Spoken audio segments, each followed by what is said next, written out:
Haruskah aku pasrah? Part 49, Rindu.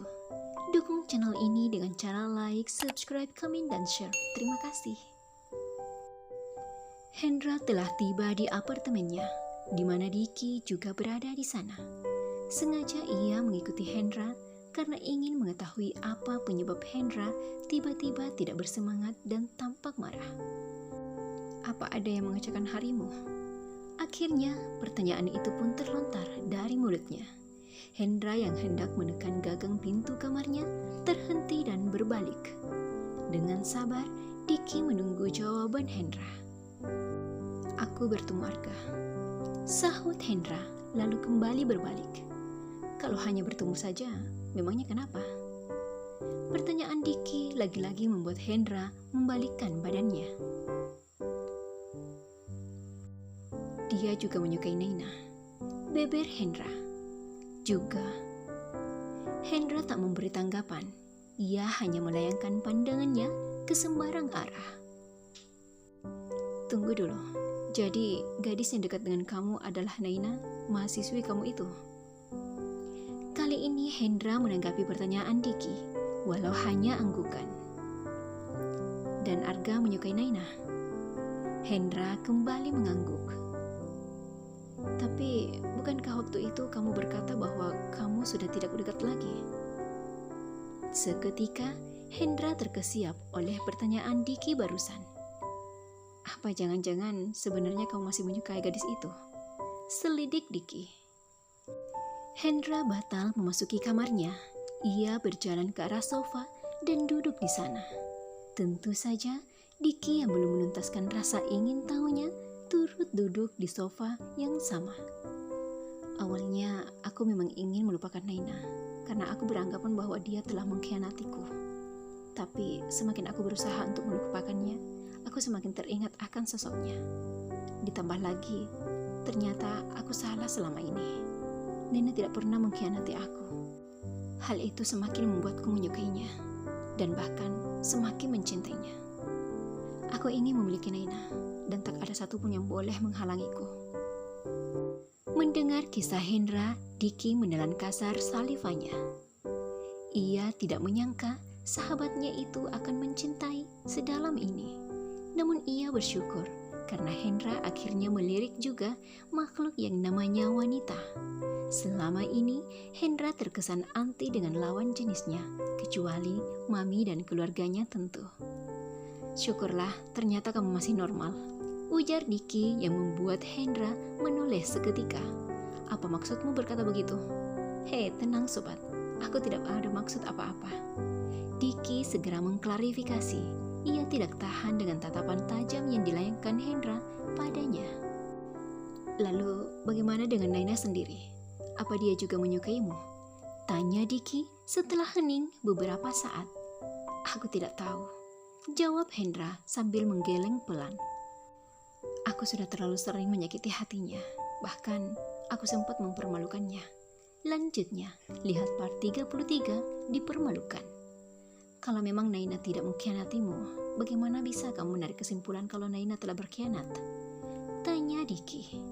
Itulah, aku sudah termakan oleh omongan Laluna. Perempuan licik itu lagi. Dengus Diki kesal. Lalu, apa yang akan kamu lakukan? Tanyanya. Aku tidak tahu. Lagi, Hendra menggeleng lemas.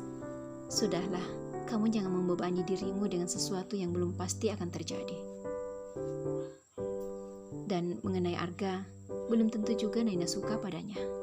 Aku yakin, dalam hati Naina masih ada kamu di sana. Tinggal kamu lukis lagi sedemikian rupa agar kamu semakin indah di hatinya. Hendra membenarkan ucapan Diki. Tidak hanya itu, mendengar perkataan Diki membuatnya kembali bergairah, seakan dirinya terisi penuh oleh energi baru. Oh iya, tangan kamu kenapa? Tanya Diki ketika Hendra hendak bangkit dari duduknya. Ini tergores saat aku berusaha menyelamatkan Naina dari penculik petang tadi, sahut Hendra sembari menatap lengannya. Maksud kamu, ada yang mau menculik Naina? Kebetulan kamu menanyakannya. Hendra meraih selembar kertas dan pena dari bawah meja. Kemudian menulis sesuatu di atas kertas tersebut. Tolong selidiki mobil ini. Siapapun yang terlibat, seret ke penjara. Titah Hendra menyodorkan kertas tadi. Dan satu lagi, perintahkan seseorang untuk mengambil mobilku. Hendra lalu beranjak meninggalkan Diki. Di dalam kamarnya, ia selalu teringat akan ucapan Diki. Sampai ia membersihkan diri pun, kata-kata Diki masih terngiang di telinganya. Tidak akan kubiarkan Arka merebut Naina dariku. Setibanya di walk-in closet, Hendra meraih pakaian yang akan ia kenakan. Ketika ia mengarahkan badannya ke cermin, tak sengaja maniknya menyorot ke meja yang tergantung tak jauh dari benda tipis itu. Ia mengulurkan tangannya untuk menjangkau ke meja tersebut. Setelah berhasil, ia menempelkan kemeja putih itu pada wajahnya. Masih terendus oleh indera penciumannya wangi aroma parfum Naina di sana. Dan tentu saja, bayangan Naina kini menari-nari dalam ingatannya. Aku merindukanmu, Naina. Sangat merindukanmu. Deringan ponsel Laluna membuatnya terbangun dari tidurnya. Ia mengerjap sembari mengumpulkan nyawanya. Siapa juga yang menelponku di jam segini? Kesalnya dengan suara serak khas bangun tidur. Ia melirik jam meja di atas nakas yang saat ini menunjukkan pukul 4:15 dini hari. Setelahnya, barulah ia meraih ponselnya. Laluna menatap ponsel yang digenggamnya. Ia bingung sebab tak ada panggilan sama sekali.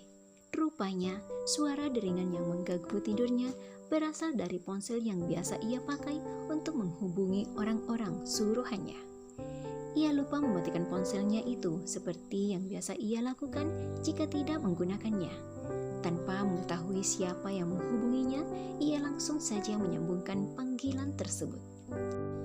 Halo, ucapnya malas. Nona Laluna, ini saya. Tolong saya, Nona. Saya sedang dikejar polisi. Saat ini saya bersembunyi di rumah kosong keluarga saya, sedangkan teman saya sudah tertangkap semalam. Sontak Laluna terperanjat. Ia terduduk di atas tempat tidurnya sambil memikirkan ucapan orang yang saat ini tengah menelponnya. Ia pun menyadari jika orang yang menelponnya saat ini adalah orang yang ia perintahkan untuk menculik Naina. Gawat, kalau sampai mereka buka suara, aku pasti ikut terseret. Nona, panggil orang sewaan Laluna, dan di saat yang sama pintu rumah yang ia tempati digedor dari luar. Buru-buru Laluna memutuskan sambungan teleponnya dan mematikan gawainya itu. Begitu tidak aktif lagi, ia kemudian membuangnya ke tempat sampah. Aku harus segera pergi dari sini. Kota ini sudah tidak aman lagi untukku. Sebelum berkemas, terlebih dahulu ia menelpon Cindy, meminta sahabatnya itu untuk memesan tiket pesawat ke Jepang. Ia membuka laci nakas, lalu mengambil selembar kertas yang pernah diberikan oleh Ronald sebelum Ronald berangkat ke Jepang kala itu. Terima kasih telah menonton part kali ini. Terus dukung channel ini dan sampai jumpa di part selanjutnya.